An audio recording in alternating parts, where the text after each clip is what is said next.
Assalamualaikum warahmatullahi wabarakatuh. Kita lanjutkan materi kedua kita tentang op-amp. Kita masuk ke op-amp specification. Jadi yang pertama yang paling penting adalah DC offset parameter. Jadi meskipun input voltage dari sebuah op-amp, kita punya op-amp tadi ya. Kita punya rangkaian op-amp seperti ini. Ini outputnya, ini inputnya. Meskipun di input voltage itu nilainya adalah 0, maka biasanya masih ada output offset karena tadi op-amp yang ideal sangat susah untuk dicapai oleh sebuah komponen non-linear. Komponen non-linearnya di dalam op-amp itu kan ada pakai, kalau nggak BJT ya FET ya. Jadi sangat sulit kita bisa mendapatkan input impedance yang memang unlimited. Pasti ada nilai tertentu di input impedance-nya, dan ada perbedaan meskipun sedikit di ketidakseimbangan antara dua terminal itu, terminal positif sama terminal negatif. Nah, ada beberapa dalam hal ini, maka ini akan menimbulkan offset. Offset adalah arti ekses yang ada di terminal input karena ketidakseimbangan tadi antara terminal positif dan terminal negatif.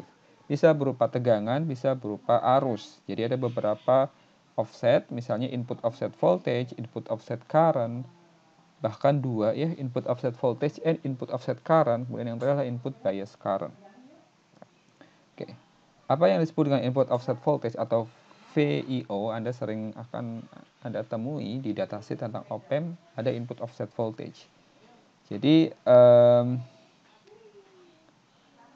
efek dari input offset voltage di outputnya, output offset adalah dia kita akan artinya kalau misalnya nggak ada input offset voltage, maka tidak ada output offset voltage ya. Jadi tidak ada penambahan tegangan output yang dihasilkan. Ketika ada input offset voltage, karena tadi ketidakseimbangan antara terminal positif sama terminal negatif, akhirnya dia akan memicu terciptanya output offset voltage atau VO offset, yang besarnya adalah VIO dikali dengan R1 ditambah feedback resistornya dibagi dengan R1. Nah, kemudian output offset voltage bisa juga disebabkan karena input offset current. Jadi misalnya terjadi perbedaan DC bias current untuk input yang sama, input yang sejenis, maka ketika kita aplikasikan input ya, tadi misalnya kita punya terminal positif sama terminal negatif, kita kasih dua-duanya sinyal. Misalnya di situ terjadi perbedaan DC bias current, maka dia biasanya akan introduce output offset voltage. Nah, input offset current itu juga biasanya muncul di specification dari op-amp. Nah, besarnya output offset voltage karena input offset current sama dengan input offset current dikali dengan RF-nya. Oke. Jadi output offset voltage bisa muncul karena input offset voltage maupun input offset current. Nah, kemudian karena output offset voltage itu muncul karena dua mekanisme ini, maka biasanya kita perlu menjumlahkan total offset voltage tadi berdasarkan VIO dan IIO. Jadi total offsetnya adalah V offset karena input offset voltage ditambah dengan offset voltage karena input offset current. Oke. Nah, parameter yang lain yang terkait dengan offset adalah input bias current. Jadi input bias current atau IIB Anda juga bisa temukan di datasheet. Nah, IIB kita bisa pisahkan dia di terminal negatif atau IIB negatif dan di terminal positif, atau di non-inverting inputnya IIB positif. IIB negatif adalah IIB minus IIO, input offset current dibagi 2. Nah, kalau IIB positif, input bias current ditambah input offset current dibagi 2. Maka totalnya adalah average-nya. IIB itu sama dengan IIB minus ditambah IIB plus dibagi 2. Nah, kemudian parameter-parameter yang lain yang penting dalam sebuah op-amp adalah gain dan slew rate. Oke. Nah, gain itu adalah, ya gain adalah amplifikasinya ya.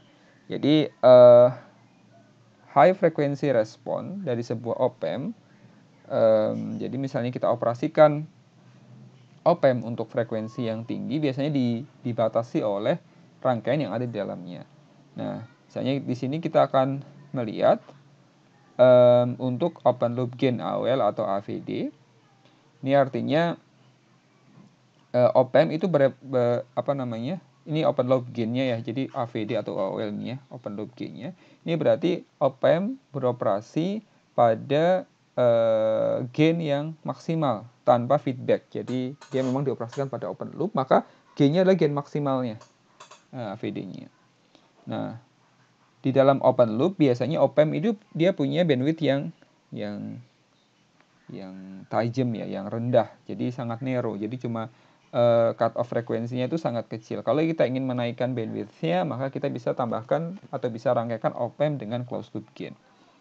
Tetapi kalau misalnya kita rangkaikan op-amp dengan closed loop gain, baik inverting maupun non-inverting amplifier, biasanya gain-nya akan lebih rendah, tetapi kita bisa pindahkan bandwidth-nya atau kita bisa lebarkan bandwidth-nya atau cut off frekuensinya bisa kita geser ke kanan.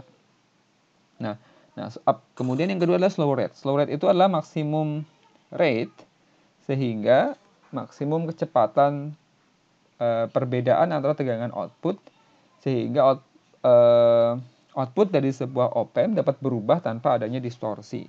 Jadi slow rate SR itu adalah delta VO dibagi dengan delta T. Nah, biasanya besarnya itu bisa voltage atau volt dibagi dengan microsecond ratingnya dalam datasheet. Kemudian jadi ini adalah slow rate. Jadi ini akan menentukan, misalnya kita ingin melakukan amplifikasi misalnya. Nah, aplikasi seperti ini ya tegangannya. Ya kan, misalnya kita ingin membuat sinyal kotak seperti ini. Slow rate-nya semakin tinggi, maka kita akan mendapatkan sinyal kotak rectangular shape yang semakin tajam. Sedangkan semakin rendah slow rate-nya, maka kita akan hanya mendapatkan mungkin seperti ini ya. Nah, seperti ini. Yang ini slow rate-nya tinggi, yang dalam ini slow rate-nya rendah. Oke. Semakin tinggi slow rate-nya, maka semakin rangkaian output-nya semakin tidak terdistorsi. Sedangkan semakin rendah slow rate-nya, maka rangkaian output-nya semakin terdistorsi. Kemudian yang berikutnya adalah maksimum sinyal frekuensi.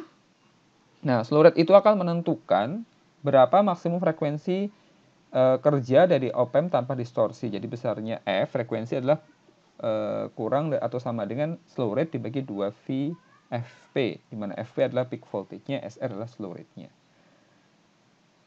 Kemudian spesifikasi umum yang lain, misalnya ada absolute rating-nya, electrical karakteristiknya, dan performance. Nah, absolute rating-nya adalah biasanya kita absolute maksimum rating-nya ada supply voltage-nya berapa, internal power dissipation-nya berapa, kemudian differential input voltage-nya berapa, kemudian input voltage-nya berapa. Kemudian electrical karakteristiknya macam-macam. Ada tadi input offset voltage, input offset current, input bias current, kemudian ya ada input resistance, output resistance, dan seterusnya. Kemudian yang terakhir ada yang berikutnya adalah CMRR atau Common Mode Rejection Ratio. Jadi ada sebuah parameter yang unik dari sebuah op-amp ya, karena op-amp itu punya dua input, yang input itu punya dia opposite ya, satu inverting, satu non inverting, satu positif, satu negatif. Maka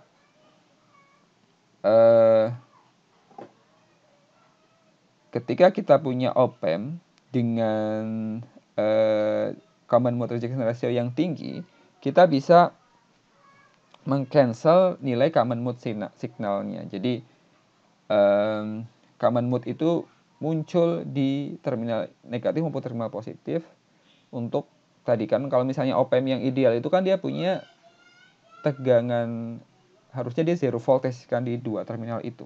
Nah, tapi ketika misalnya kita aplikasikan sebuah input signal, maka akan muncul offset, akan muncul input offset current. Nah, ketika muncul offset, maka terjadi perbedaan antara terminal inverting sama terminal non-invertingnya. Nah, CMRR ini semakin tinggi CMRR-nya, maka si op-amp tadi semakin resistance atau semakin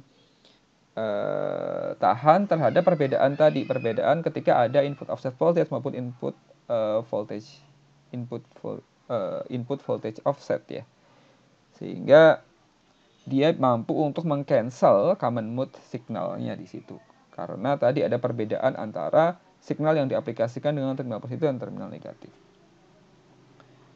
Kemudian inilah beberapa spesifikasi dari op-amp performance. Ini misalnya voltage gain-nya berdasarkan supply voltage-nya, kemudian power consumption-nya berdasarkan supply voltage-nya, input resistance berdasarkan frekuensinya, output resistance berdasarkan frekuensinya. Oke, jadi Anda bisa temukan op-amp performance ini maupun parameter-parameter yang lain, misalnya kayak CMRR, slow rate, dan seterusnya. Ini misalnya CMRR ya, nih ada di sini di datasheet op-amp manapun yang Anda ingin gunakan dalam rangkaian. Oke, saya rasa ini untuk bagian kedua dari operasional amplifier. Terima kasih atas perhatian Anda. Selamat pagi. Assalamualaikum warahmatullahi wabarakatuh.